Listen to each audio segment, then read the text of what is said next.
nakakatawa ring kwento ng mga bata pa kami. May kaklase kami noon na hanggang ngayon ay matalik ko pa rin kaibigan. Majid, sorry. Record ko lang. Okay, sige. May kaibigan ako at ang pangalan niya ay Sebastian. O Baste.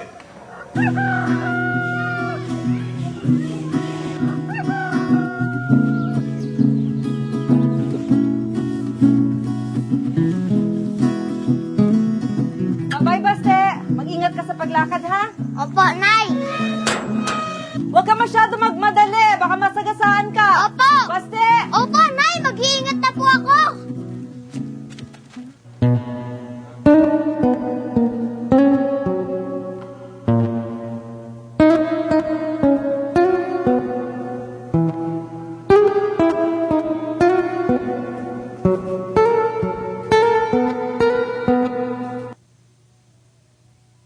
Majid, nakalimutan mo baon mo. Ay, oo nga pala. Iingat sa paglalakad. Huwag mong kalad ka rin ng paa mo. Opo, Ama! Baka mapudpud tong tsinelas ko. O sige po! Sige, mag-ingat ka. Oy! Opo, Ama!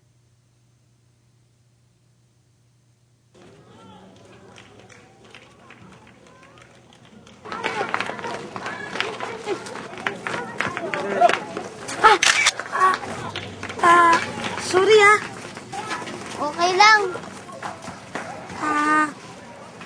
Ako nga pala si Majid. Di ba ikaw si Baste? Oo. Paano mo nalaman ang pangalan ko? Di ba magkapit-bahay tayo? Tsaka, narinig ko yung pangalan mo, tuwing tinatawagan ng nanay mo. Ang lakas talaga ng boses ng nanay ko. Naririnig mo ba pag pinapagalitan ako? Hindi. Tuwing nakakalimutan mo ng baon mo. Whoos! Ikaw nga madalas makaiwan ng baon mo eh. Naririnig mo rin? Oo naman. Majid eh. Majid! Oh, Majid! Uy, hintayin niyo ako! Huwag niyo ako iwan dito! Ako naman. Kawawalis ko lang dito, ha.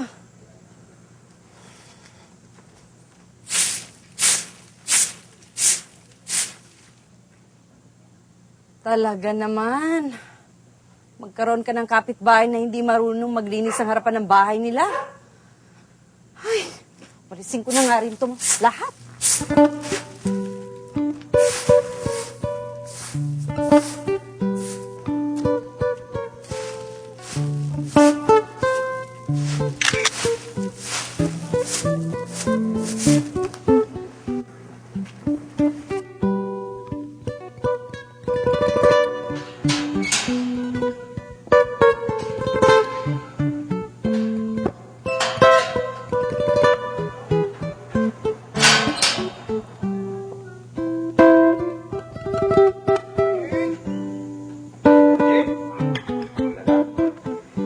Hindi man lang napansin na malinis na ang harapan ng bahay niya.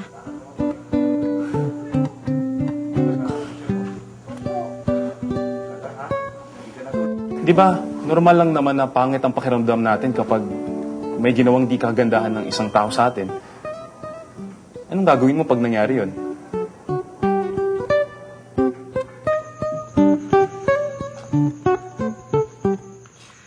Pag hindi ko nilinis yung harap ng bahay nila, magiging gubat yon. Eh, mabuti kung yung harap lang ng bahay nila maging gubat. Pati itong sa atin, dudumi. Kaya talagang pakialam yung kapitbahay na yan.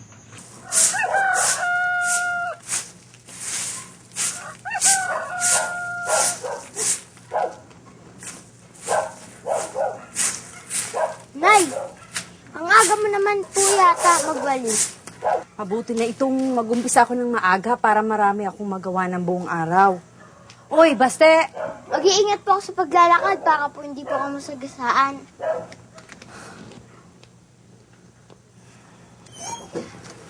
Mauna ka nang kumain mamaya, ha?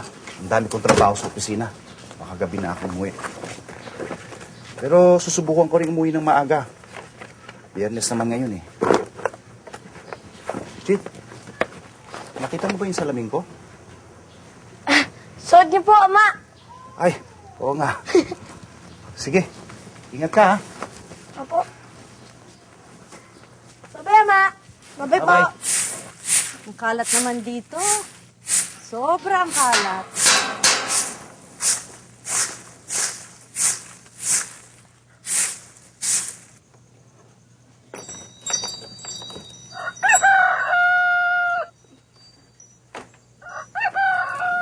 Tara.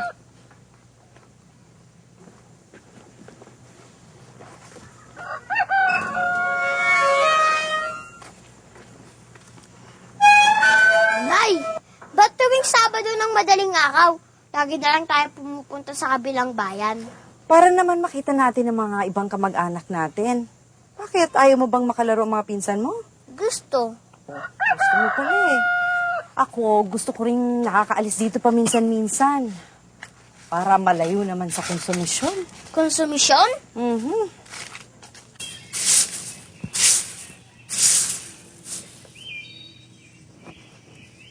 Ko.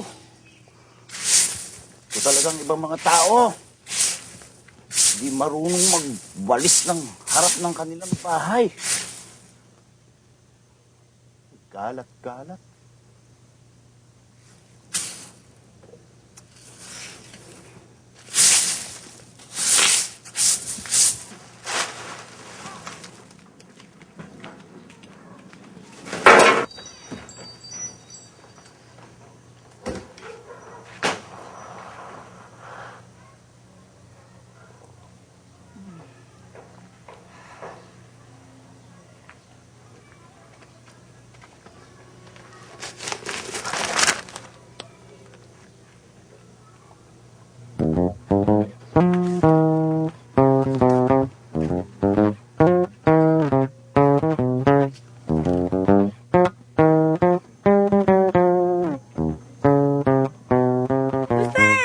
Uy, Majid! Kumusta ka na? Mabuti. Lalo na ba yung nagpipindot-pindot? Yung dipindot? Sino kaya yung camera? Miss Van, sino po yung mamang yan? Palagi ko po siya nakikitang kumukuha ng litrato eh. Oo nga po. Alam mo ba, Lorena? Lagi ko kayo nakikita sa may amin. Oh, kasi yan si Mr. June Ureta. Isa siyang photojournalist. Tapos, kumukuha siya dito ng mga litrato sa buong bayan natin. Para mapakita kung paano tayo namumuhay dito. Tapos yung mga nakuha niyang photos, ilalagay sa sa exhibit natin sa Foundation Day sa Linggo. Sa linggo? Talaga po? Naku, Miss Juan, dapat pala magapogi ako. Ikaw talaga, Ato. Hindi ang hinahanap. Natural ng mga tao. Oo nga. Hindi yung papogi pa. Oo nga. Hindi, Oo, sige. Mauuna na ako sa iyo. Ito nga, ito nga, Miss Juan. Bye po. Bye po.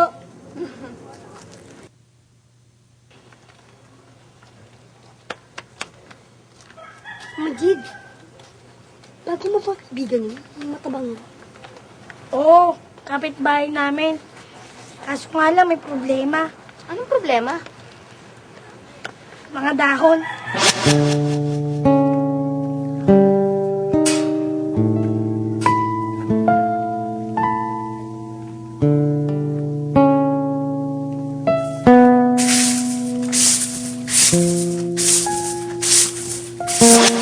Mga dahon!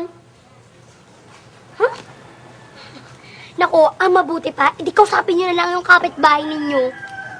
Di sanay si tatay sa ganyan eh. Naku, hindi dapat kausapin mo yung kaibigan mo para sabihin niya sa nanay niya, di ba? Baka pikon niya si Basti. Eh, di nagkagalit pa kami, di ba? Oo.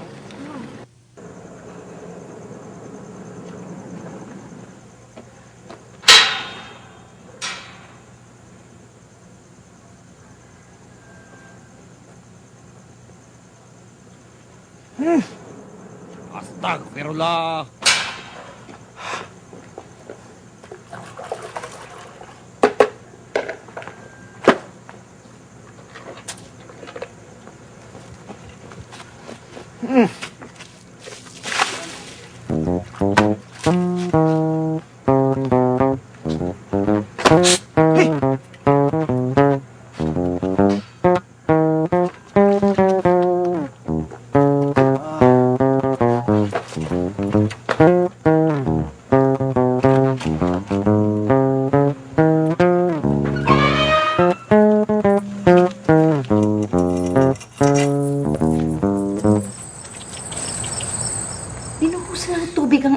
natin.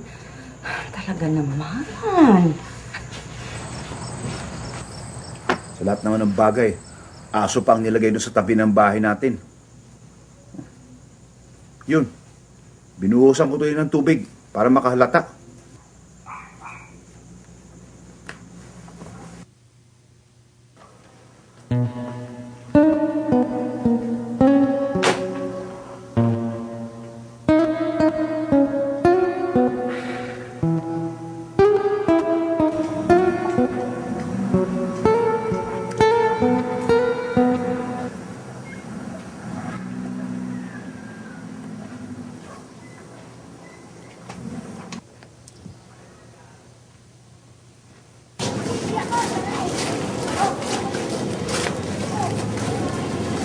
Baste,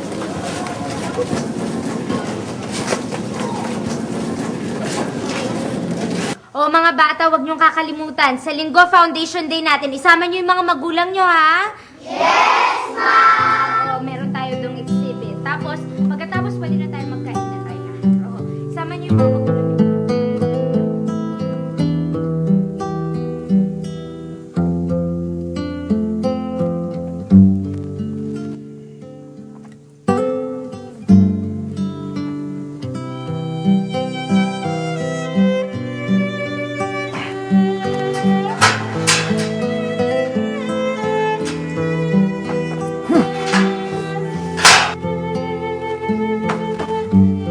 Sugurin ko na yan. ama, huwag na!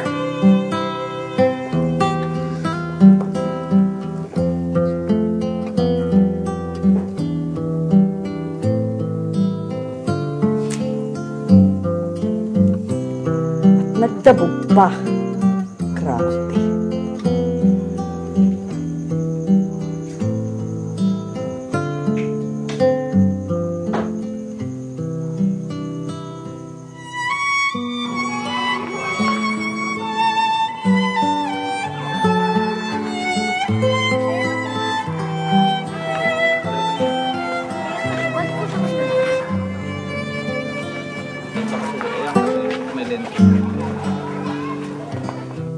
Alam mo, madalas kasi kapag lumalapit tayo sa isang tao para sabihin na ayaw natin ng ginagawa niya, parang ang dating parang away na kaagad yun eh.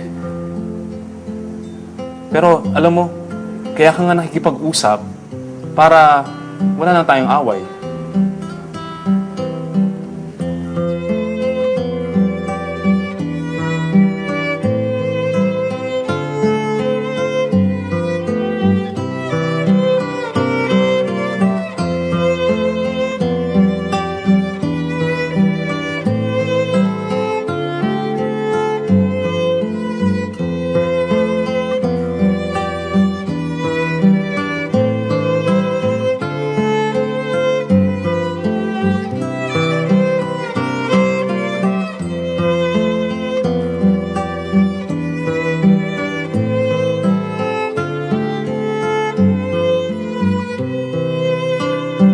Teka, Baste. Ito yung kapitbahay natin, ah. Bakit niya winawalis yung harapan natin?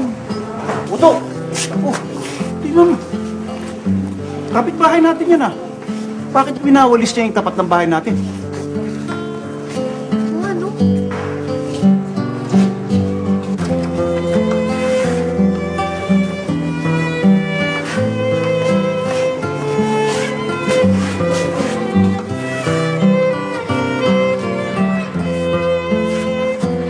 Nagulat po ako dun sa litrato niyo.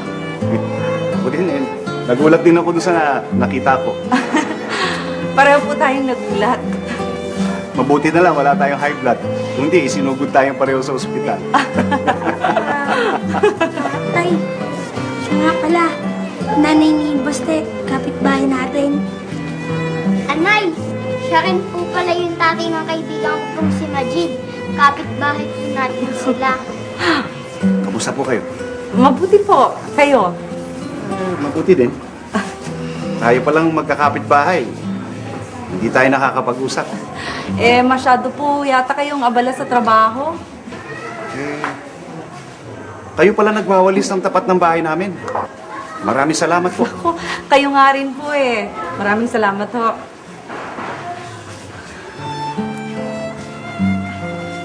Nakita niyo na po ba ito? Kung sa bagay, hindi naman mahirap magwalis ng kalye. Maliit lang naman yan eh. Basta Sabado at Linggo, kami bahala sa pagbawalis. At saka pasensya po pala sa aso. Hindi ko alam na ayaw niyo ng aso. Ibabalik na ho namin yan sa probinsya. Kasi pinaalaga lang naman yan ng tito ni Baste. Pwede naman sa likod bahay kung talagang gusto ni Baste ng aso.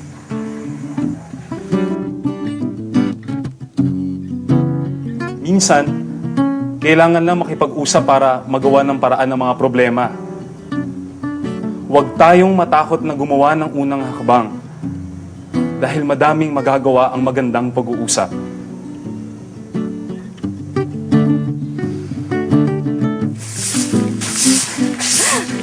Kung gusto niyo, pati kabilang kalye, walisin na rin natin. Haba, baka maging barangay captain tayo niyan.